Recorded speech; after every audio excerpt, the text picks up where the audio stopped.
capítulo 4, verso 10. Que linda canção! Essa canção foi escrita pelo irmão Daniel Souza e é de fato uma letra muito especial porque retrata o padrão de relacionamento que há na palavra de Deus, o ideal da igreja, aquilo que deve ser alvo das nossas orações. Como foi bonito ver tanta gente daqui de cima, voluntariamente cumprimentando o irmão, sorrindo, falando do amor. Para a irmã Neide foi até mais fácil, né? Ela está ali ao lado do seu esposo, e eu notei, irmão Jorge, que quando ela dizia em Jesus eu amo você, era dose dupla de amor que ela estava mencionando. Deus abençoe cada irmão para que deseje mesmo vivenciar aquilo que nós cantamos agora há pouco. Irmãos, 1 de Pedro, capítulo 4, verso 10, a palavra de Deus assim nos diz: servi uns aos outros, cada um conforme o dom que recebeu, como bons despenseiros da multiforme graça de Deus. Vamos ler juntos? Servi uns aos outros, cada um conforme o dom que recebeu, como bons despenseiros da multiforme graça de Deus. Podem assentar.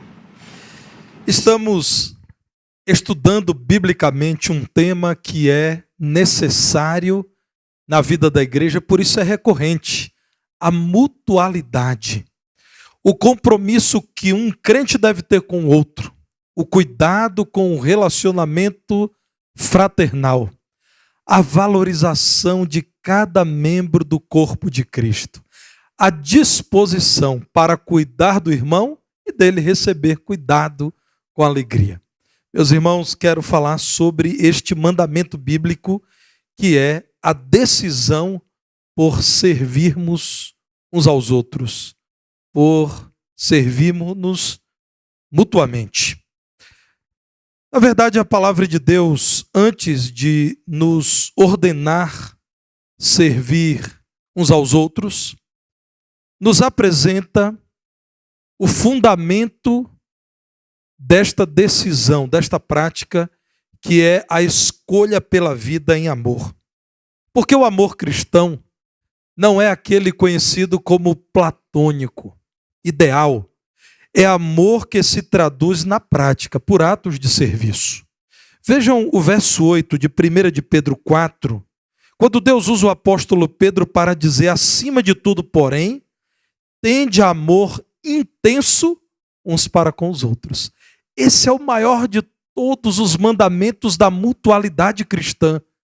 Tende amor intenso uns para com os outros. Decidam que vocês se amarão de modo perseverante, ininterrupto, porque o amor cobre multidão de pecados. Como servir alguém que não te motiva ao serviço? Como você fará para servir o desconhecido? Como você poderá servir bem alguém que até já te machucou? A palavra de Deus diz: o amor cobre multidão de pecados. E se você ama, você será capaz de servir aquele que está à sua volta. O ensino da palavra de Deus, irmãos, nos conduz a considerar que o cumprimento da vontade de Deus é o amor. A palavra de Deus diz que nós devemos viver como servos uns dos outros pelo amor. É o que está em Gálatas 5,13. Então nós servimos antes de tudo amando. E com quem nós aprendemos isso? Aprendemos com o nosso Senhor Jesus Cristo, que é para nós o grande modelo de servo.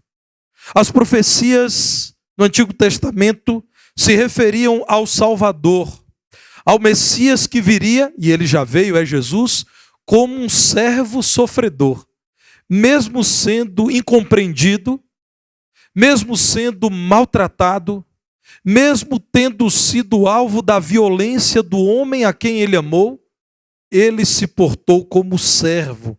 Notem em todo o livro de Isaías, por exemplo, no capítulo 42, verso 1, quando a palavra do Senhor, ao falar do servo sofredor, diz: eis aqui o meu servo, a quem sustenho, o meu escolhido, em quem a minha alma se compraz. Pus sobre ele o meu espírito, e ele promulgará o direito para os gentios. Eis aqui aquele que salvará a humanidade, que amará gentios. O que era para o receptor dessa profecia uma mensagem dificílima para se aceitar. O Messias não virá apenas para os judeus, ele também cuidará do direito dos gentios, dos que não são judeus. Então a palavra de Deus diz: esse servo escolhido servirá a todos, o servo sofredor. Ele é, irmãos, e sempre será o nosso maior modelo, até mesmo modelos como o apóstolo Pedro e o apóstolo Paulo, que mencionarei em alguns momentos aqui nesta noite, se inspiraram em Jesus. Todos eles eram servos que olhavam para o modelo de servo que é Jesus, o servo sofredor. É esse modelo, o modelo de Jesus, que nos motiva a servir o irmão. É Jesus quem, olhando para Tiago e João em Marcos, no capítulo 10, que no verso 37 de Marcos 10 dizem: permite-nos, Senhor, que na tua glória nos assentemos um à tua direita e outro à tua esquerda. É a estes dois, Tiago e João, que Jesus diz em Marcos 10, 43, entre vós não é assim. Pelo contrário, quem quiser tornar-se grande entre vós, será esse o que vos sirva. E quem quiser ser o primeiro entre vós, será servo de todos. Qual é a razão? Verso 45. Pois o próprio Filho do Homem não veio para ser servido, mas para servir e dar a sua vida em resgate por muitos. Aquele que foi profetizado como servo, que em amor sofreria por aqueles a quem ele serviria, é o que nos diz: entre os meus discípulos, a lógica não é aquela do mundo. Maior é quem se assenta sobre tronos. Entre nós, maior é quem tem poder para servir. Maior é quem se torna menor. Entre nós é assim. O maior é aquele que se faz como eu. E como é que Jesus se fez, irmãos? João 13, a partir do verso 12, nos diz assim: que Jesus, depois de ter lavado os pés dos seus apóstolos, tomou as vestes e, voltando à mesa, perguntou: compreendeis o que vos fiz? Vós me chamais o mestre e o Senhor, e dizeis bem, porque eu sou. Ora, se eu, sendo o Senhor e o mestre, vos lavei os pés, também vós deveis lavar os pés uns dos outros. A teologia bíblica, irmãos, é perfeita. Se você ama e você recebeu o amor que Deus proveu aos seus filhos, que Ele comunica aos seus herdeiros, você será capaz de servir, mesmo que sofra por isso, mesmo que seja incompreendido, mesmo que não te pareça agradável. Se é difícil para você entender o que é isso, olhe para Jesus, que deveria ser servido, que deveria ser amado por todos, que deveria ser valorizado indistintamente, mas foi humilhado, perseguido e crucificado injustamente, pois ele foi capaz de lavar os pés daqueles que o negariam e o trairiam.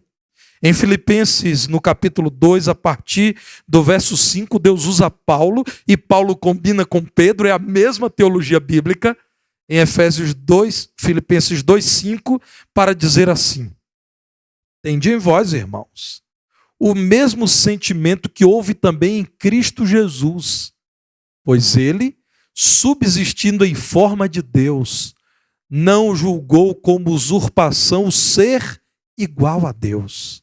Antes, a si mesmo se esvaziou, assumindo a forma de servo, tornando-se em semelhança de homens, e reconhecido em figura humana, a si mesmo se humilhou, tornando-se obediente até a morte, e morte de cruz. Então aqui, irmãos, está a introdução do mandamento do serviço mútuo. Nós recebemos daquele que é amor, todo amor suficiente para servirmos até quem não nos parece amável. Os crentes devem amar-se mutuamente e, porque se amam, devem servir uns aos outros, imitando o Senhor Jesus Cristo. Com essas certezas, quais são os apelos que Pedro, da parte de Deus, lança em 1 de Pedro 4,10? Eu quero convidar você a olhar mais uma vez para esse versículo que lemos no início.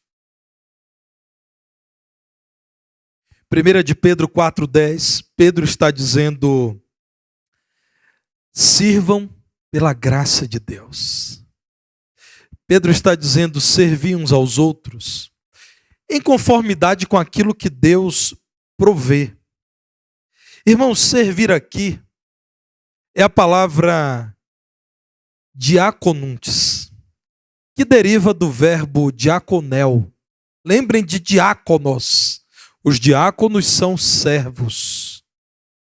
O verbo que dá origem à palavra diaconuntes é servir. Mas diaconuntes aqui utilizada é administrar, é servir. Servir com aquilo que Deus tem colocado em suas mãos, aquilo que Deus dá, conforme o dom, carisma. A palavra grega para dom é carisma. E qual é a raiz da palavra carisma? Caris. E o que é caris? Graça. É de graça. O Senhor te doou. Ele é o Deus de toda a graça e graciosamente te concede aquilo que é necessário para que você haja com graça. Então, a fonte dos carismas ou dos dons espirituais é caris, é a graça de Deus. Pedro está dizendo: sejam servos em conformidade com aquilo que Deus já deu. E Deus não nos entregou, irmãos, os dons espirituais para a nossa autopromoção, como acontece entre carnais para demonstração de poder ou de grandeza, não. Dons espirituais não servem para isso. Dons espirituais existem para que o maior torne-se menor e diga: agora eu posso te servir, porque Deus me deu a capacitação necessária. Os dons espirituais não são para exibição, mas para humilhação, para o serviço, para a entrega. De graça Deus nos concedeu carismas, dons, para servirmos. Diz aqui o texto bíblico que devemos fazer assim, como bons ou como fiéis despenseiros, oikonomos, mordomos, administradores, cuidadores. A palavra no texto original é oikonomoi. Então a ideia, irmãos, é de oikos, que é a palavra grega para casa. Oikos é casa. Oikonomos é aquele que obedece às regras da casa. Ele recebe um patrimônio do qual ele é cuidador. Ele não é senhor. Ele não é proprietário. Ele não é dono. Ele cuida daquilo que lhe foi confiado. Então o texto bíblico está dizendo: sejam servos com a capacitação que vem de Deus, os dons. E façam isso como bons mordomos.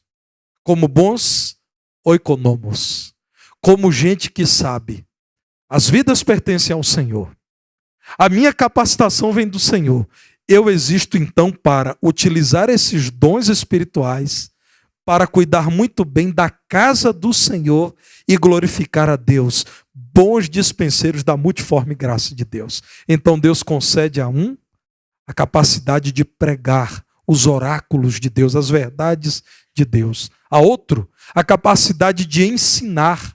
A outro, a capacidade de administrar as coisas do reino de Deus. A outro, a oportunidade de plantar a igreja de Cristo onde o evangelho ainda não foi proclamado. A outros, Deus dá a capacidade extraordinária de transmissão da verdade bíblica, os mestres da palavra. Então, meus irmãos, nós estamos falando de uma graça que é multiforme para que possamos servir.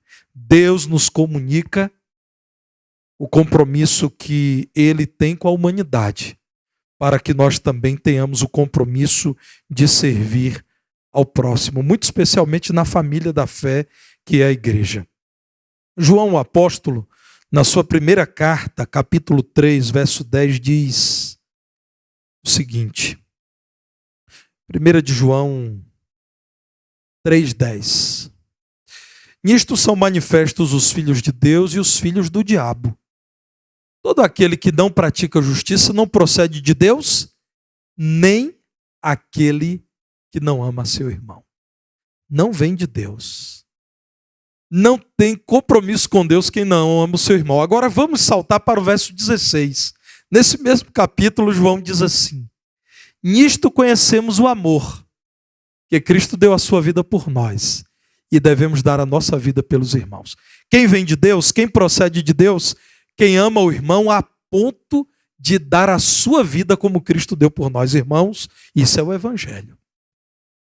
Deus nos chama e nos capacita para que possamos servir.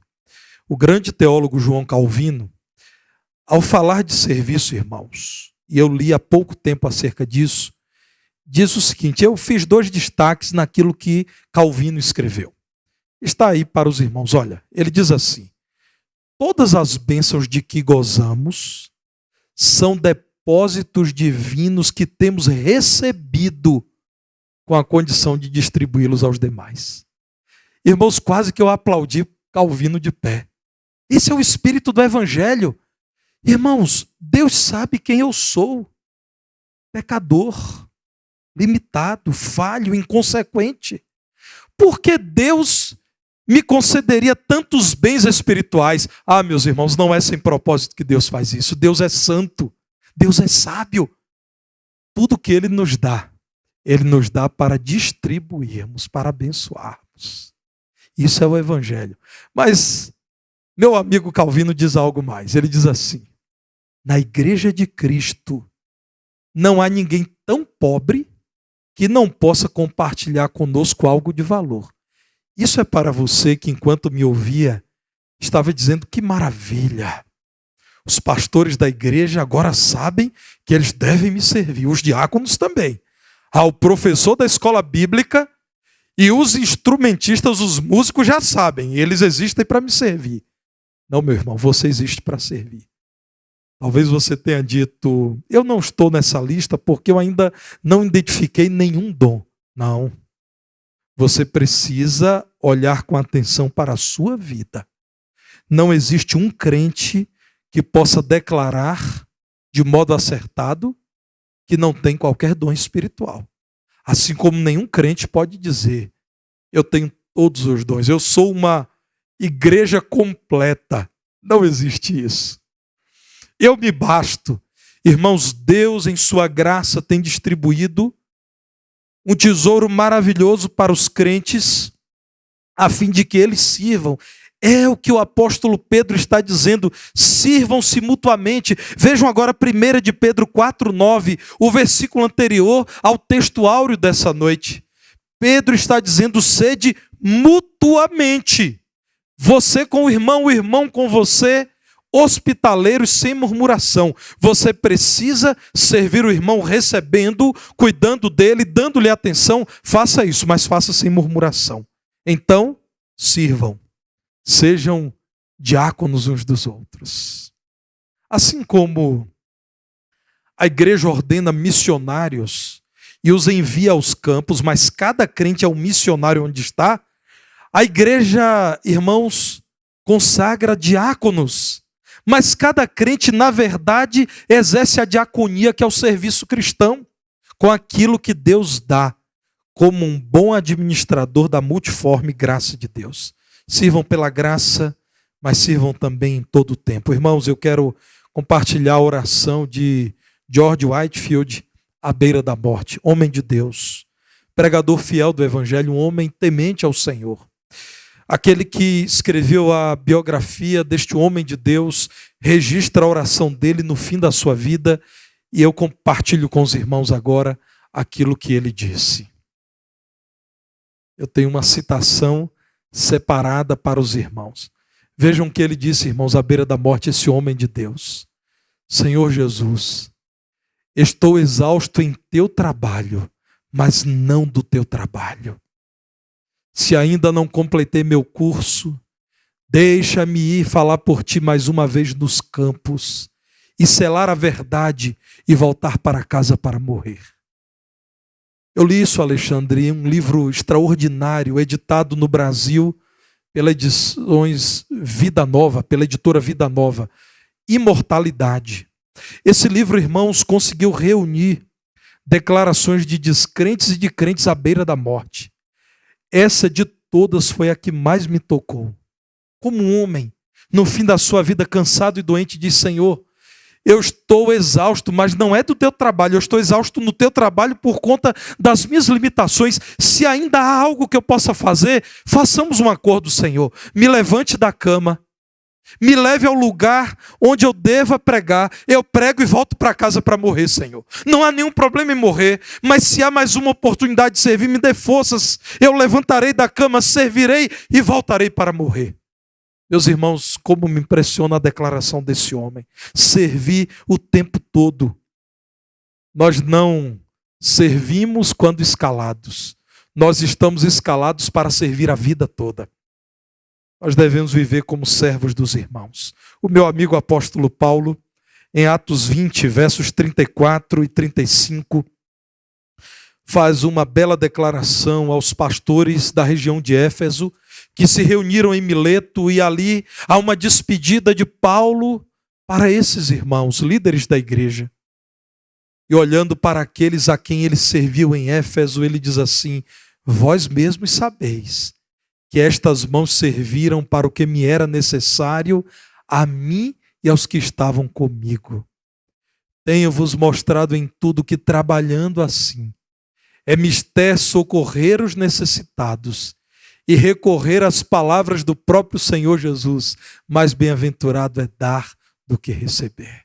Vocês sabem, queridos colegas de ministério, vocês que são presbíteros comigo, vocês sabem, eu tenho trabalhado, eu tenho servido a quem está comigo, as minhas mãos têm servido, e eu faço isso socorrendo os necessitados, porque eu aprendi com Jesus que melhor é servir do que ser servido.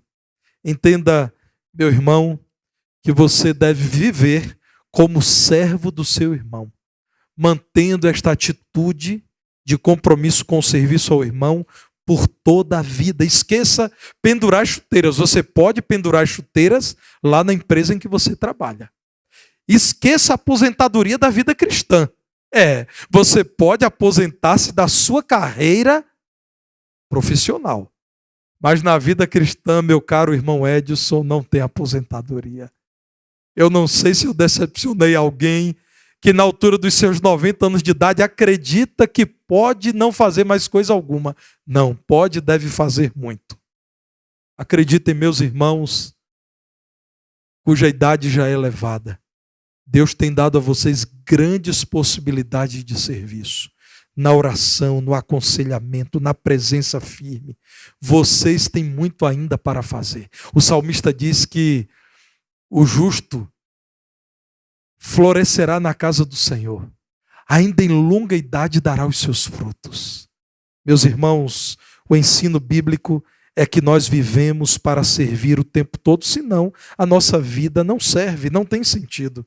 É o próprio apóstolo Paulo que na segunda carta a Timóteo, capítulo 1, verso 15, diz assim: estais cientes, ou ciente, ele está falando com Timóteo, segunda carta a Timóteo, capítulo 1, verso 15, estás, Timóteo, ciente de que todos os da Ásia me abandonaram. Dentre eles cito Fígelo e Hermógenes. Conceda ao Senhor misericórdia à casa de Onesíforo, porque muitas vezes me deu ânimo e nunca se envergonhou das minhas algemas. Antes, tendo ele chegado a Roma, me procurou solicitamente até me encontrar. Paulo cita dois indivíduos que não se comprometeram em servir continuamente. Abandonaram Paulo no momento difícil. Mas em contraposição a estes dois, Fígelo e Hermógenes, Paulo cita Onesíforo, que nunca se envergonhou de Paulo, nem mesmo quando Paulo estava preso. Pelo contrário, continuou buscando meios para servir. E quando chegou a Roma e Paulo estava preso, procurou Paulo até o encontrar para servi-lo. Meus irmãos, nós devemos servir pela graça de Deus. E pela graça de Deus seremos fortalecidos para servir uns aos outros o tempo todo. Olha a sua volta e você verá muitas oportunidades de crescimento espiritual. Você pode servir todos estes que estão aí à sua volta e servir por uma vida inteira. Aliás, meus irmãos, como é bom participar de uma igreja como Barro Preto, em que os idosos servem, são bem-vindos e são valorizados. Aliás, eu quero dizer aos irmãos que se vocês souberem de alguma igreja que não quer idosos, que está expulsando os idosos, digam para mandar todos aqui para Barro Preto, que aqui nós gostamos de idosos. Nós amamos os idosos, nós valorizamos muito esses irmãos. Se outra igreja não quiser, nós aceitamos. Quanto mais cabelos brancos tiverem, mais bem-vindos serão aqui. Porque o compromisso de serviço é o compromisso para a vida inteira. Tem uns aí, irmãos, que estão pegando para si a palavra, mas tem um monte de jovem aqui de cabelo branco nessa igreja, viu? Agora eu estou lembrando desses irmãos de barba branca, mas menino ainda. Aliás, nós temos irmãos aqui que servem há muito tempo. Outro dia, fui visitar o irmão Jair Gonçalves, 92 anos de idade, e ele nos acompanha agora. Ele me disse, irmãos, que lembra do dia em que a irmã Jerusa, ainda adolescente, começou a tocar e tocou a primeira vez com muita dificuldade. Esse irmão Jair, o irmão viu a irmã Jerusa tocando a primeira vez e ele já era adulto, a irmã Jerusa, na época. Significa que a irmã Jerusa ainda é uma menina. E eu pude dizer ao irmão Jair lá na casa dele como é maravilhoso ver a irmã Jerusa tocando. Como é maravilhoso ver a irmã Vera tocando. Irmãs em Cristo que já são avós, mas que continuam servindo e servindo muito bem. Planeje fazer isso. Planeje, Denise. Você é uma dessas que se sentiu agora representada, né? Pastor Petrônio também, eu notei que ele sorriu ali, feliz porque ele foi lembrado, né? Menino novo.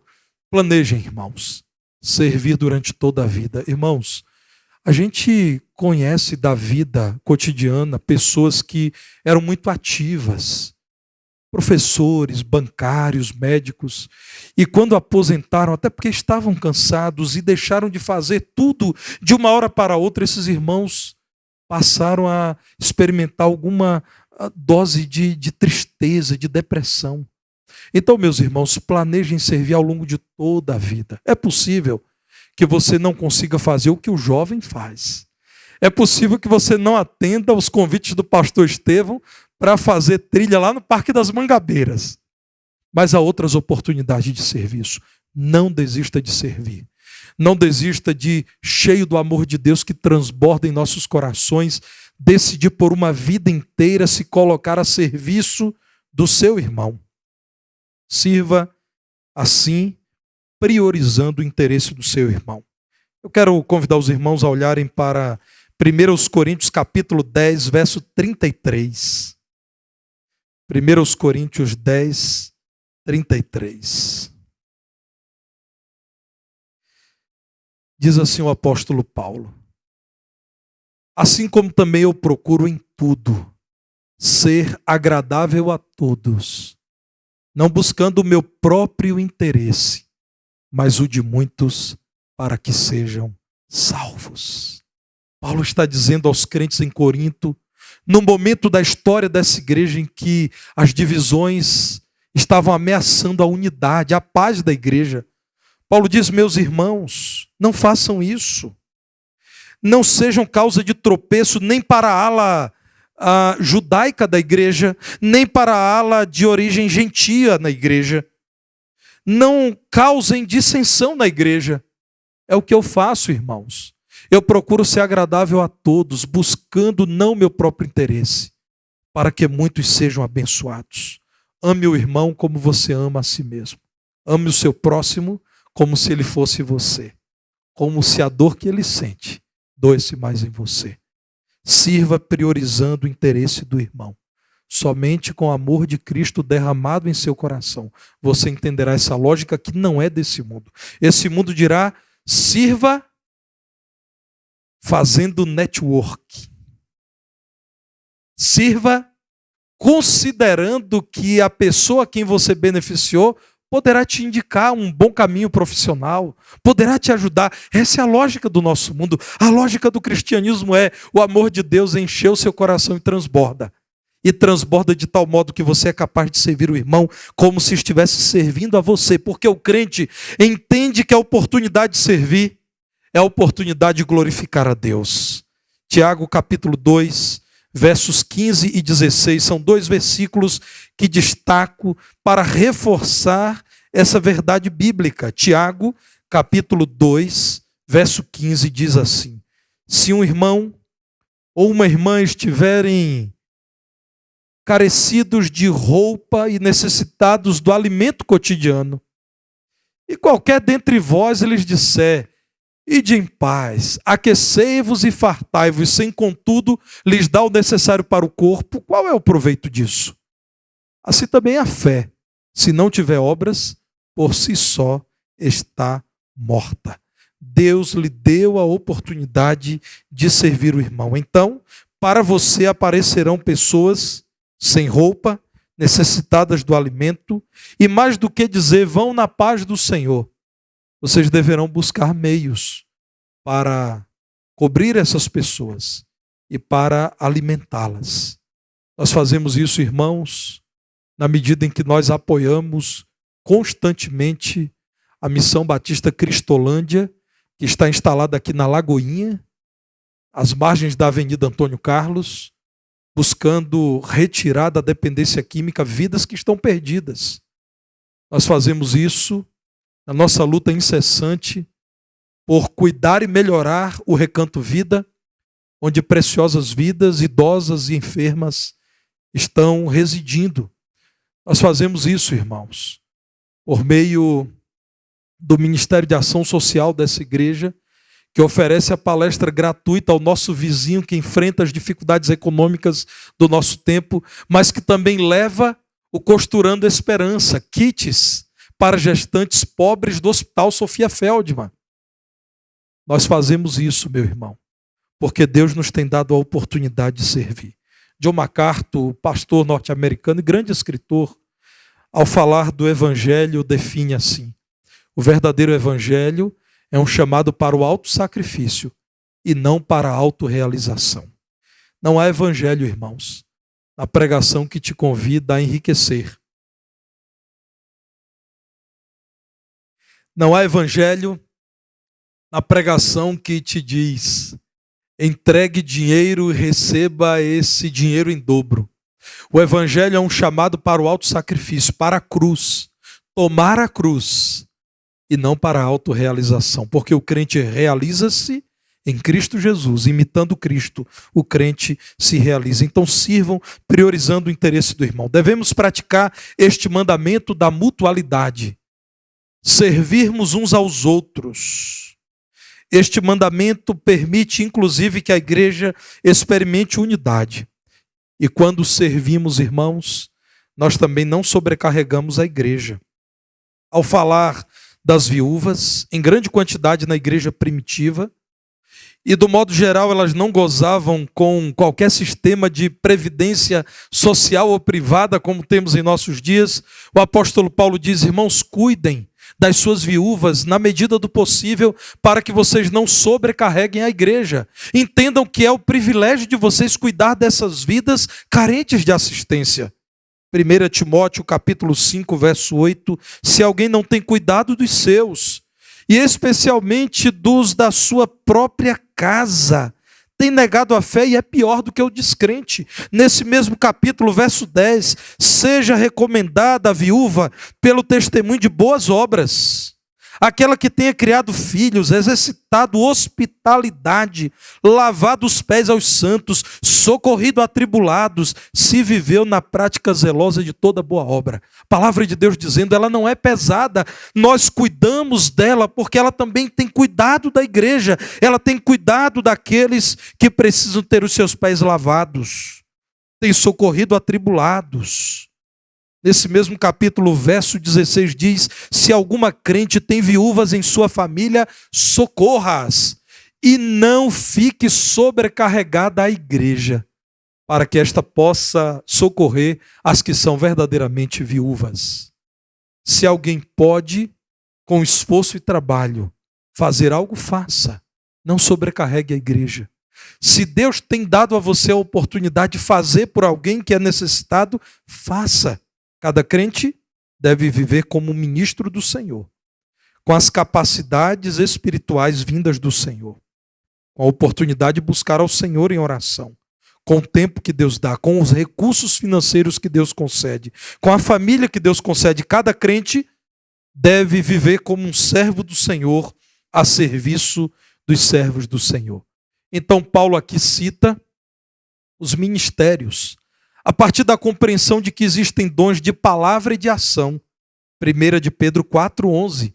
Paulo, então, traduz para a igreja, na dinâmica dos ministérios, o que deve ser o compromisso de serviço. Ele diz assim, se alguém fala, fale de acordo com os oráculos de Deus. Se alguém serve, faça-o na força que Deus supre. Deus te chama a viver a diaconia, porque Ele de graça te concedeu carismas, capacidades, e você deve reconhecer que é apenas um despenseiro, um administrador daquilo que Deus coloca em suas mãos, para que em todas as coisas seja Deus glorificado por meio de Jesus Cristo, a quem pertence a glória e o domínio pelos séculos dos séculos. Amém. O desafio é servirmos uns aos outros pela graça em todo o tempo e sempre priorizando o interesse do irmão. Deus nos abençoe. Vamos orar?